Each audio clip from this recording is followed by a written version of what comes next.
This is a good story. It's called Boring Mrs Bun. It's written by Juliet Martin, illustrated by David Johnson, and it's a Whitcourse publication. Mrs Bun works behind the counter of a cake shop. She always looks the same.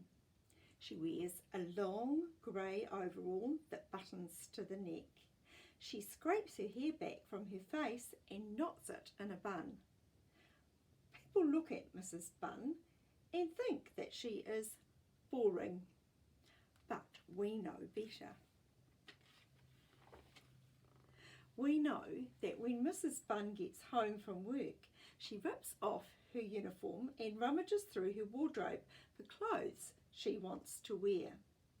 She finds jaunty denim dungarees, a sunny yellow t-shirt and purple running shoes. She shakes her hair loose from its bun and styles it into spikes. Ah, says Mrs Bun, that feels better. And we think she looks cool. Mrs Bun looks slow and sensible as she stands behind the cake shop counter. People think that walking is her kind of exercise, but we know better.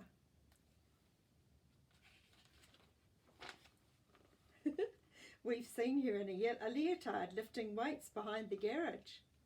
We've seen her do the splits on her shiny kitchen floor. We've seen her sneak a snorkel to her little sports car. Now we think that's far out. Certainly doesn't look boring, does she? People think that Mrs Bun keeps a tidy garden. They think her roses never ramble. Her bushes are well trimmed and her pansies grow precisely where she plants them. But we know better. Wonder what her garden's going to look like. We know that colour and confusion and a million butterflies flourish in the freedom of Mrs Bun's backyard.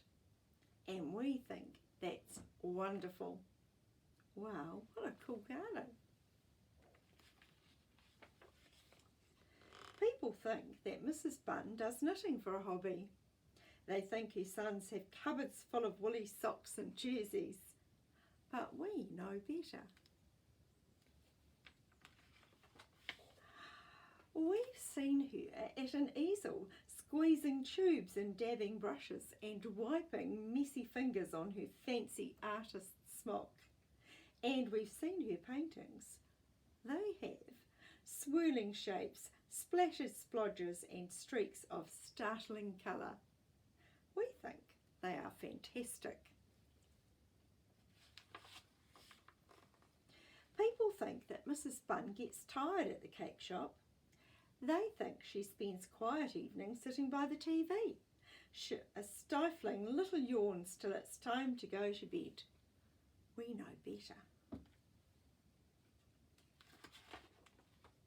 We know she wants to join a band so that every night she practices a new beat on the drums, upsetting all the neighbours' cats who sit outside and yell. Now, we think that's loud, do the cats. Mrs Bun's Boogie Band. People look at Mrs Bun moving around the cake shop. They think she wouldn't dream of going dancing, but we know better. We know that last year on her birthday she wore orange footless tights and that she discoed until dawn with a carefree crowd of friends. We think that's terrific. Sometimes Mrs Bun locks up her house and goes away. People think she's visiting a cousin in the country.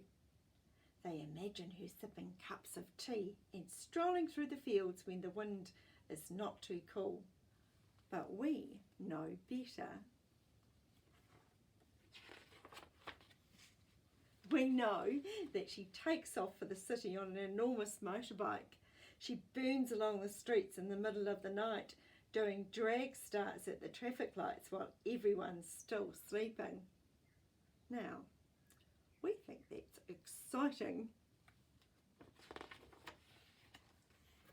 So next time you see Mrs Bun behind the cake shop counter, be brave enough to look her in her sparkling blue eyes. Catch the twinkle, watch her smile, listen for the bubbles in her laughter as they fizz up like lemonade. Because we know that Mrs Bun is not boring, don't we? I really like that story. You never know what people are like, really, until you actually ask them. Hey, I'm wondering whether you know what the people in your family like doing. Until next time, my friends, ka kite.